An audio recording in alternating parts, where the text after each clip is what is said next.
My name is Jasmina. Hello, Colombia. I'm not with you. I'm sorry. I'm a feminist author, a Serbian feminist author, and this is one of the main reasons I'm not with you, because when you have a Serbian passport, it's very hard to travel on time. And this is why I consider myself as a citizen of the internet, where the borders are easy to cross. So for your lovely conference, I'm going to read you the beginning of my book, Nefertiti Was Here. It's a book about women in power, about beauty, heresy and truth. It's for the 8th of March, it's for all women. I call it Nefertiti Was Here, Nefertiti Was There, Nefertiti Was Everywhere, and all of us are Nefertitis. All women are Nefertitis. Nefertiti was here. She sat on the bank of the river Nile like any common peasant woman. Her feet were in the water, her hands were bare, absorbing the sun on a chilly winter day. Her thoughts were everywhere. Her life had come to a turning point, not by her own choice or timing, but she had taken action. Women hate that kind of compulsion, to act unnaturally against a lifetime's proper times and rhythms, but they do it efficiently and often irreversibly. During all the years of her rule, her life had been at hazard every day. Every instant of her reign pitched against the world as it was. After years of slow reaction against her son power, the balance of forces had toppled. She had given the dynasty 6 daughters. After the 3rd daughter, she thought only of women in power. No fathers, no husbands, no sons. She bore another 3 daughters. Not even her own innermost self knew their father. She simply refused to know, to follow any dates. Her life was full and fulfilled. She entertained no hopes or expectations. Her future would be one long strain not to let go. A life without a male heir to count on, but with many men to fear. Another anomaly added to the many in her destiny. Every day at sunset, the auburn sunset of the Nile with yellow reflections of dust, destiny conveyed its simple message to her. I have survived another day in beauty, truth, and heresy. Her beauty combined truth and heresy, the inner truth of the sun, the outer power of the sun. All the rest is fiction. Sitting on the banks of Nile was the woman by the name of Nefertiti, the most powerful woman in Amarna, the solar queen, consort of a deposed ruler, bathing her legs and sunbathing her arms. Long limbs, long head, tiny body. Absolute beauty might be seen in her.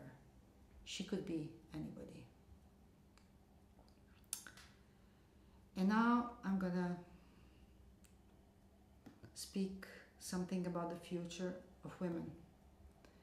I call it the capital of anger.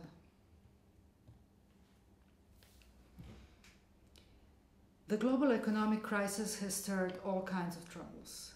Women thrive in troubles and make an income out of it. In all dark historical times, in all wars and economic crises, women have been the caryatides of survival. The visible grey economy of mothers, sisters, and daughters becomes the only structure after the fall of patriarchy.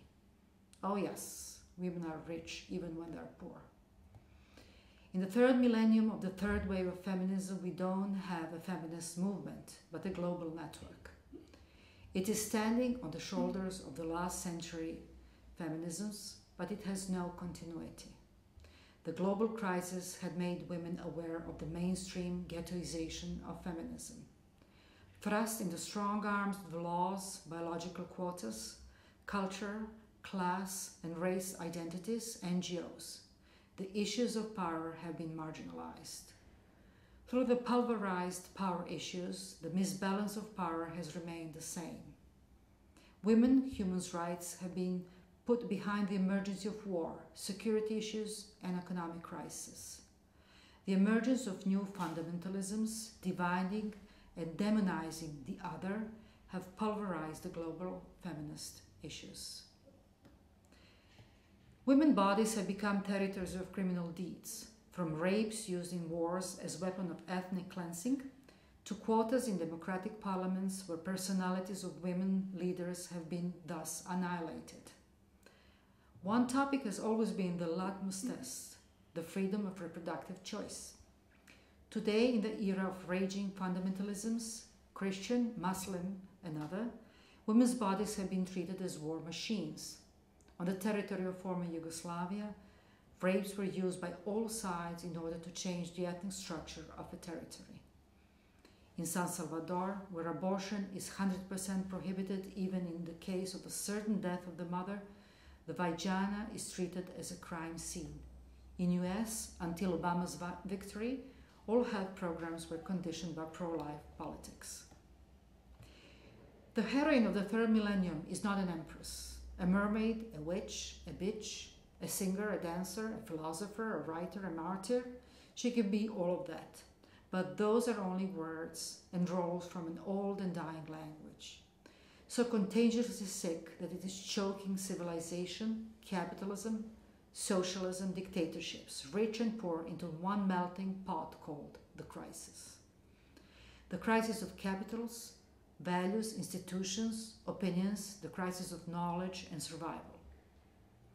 Anna Politkovskaya, the war reporter, the assassinated Russian journalist, used to say, "The whole world is afraid of nuclear proliferation, while instead I'm afraid of hate.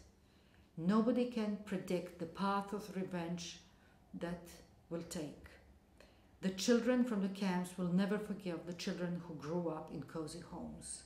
The refugees need understanding and solidarity, not gifts of cash and hypocrisy of those who fast to share the suffering and yet secretly nibble cheese in the closet. I live my life and I write what I see. Anywhere on the planet we can retrace Anna's steps. We owe her that." Happy 8th of March. Thank you.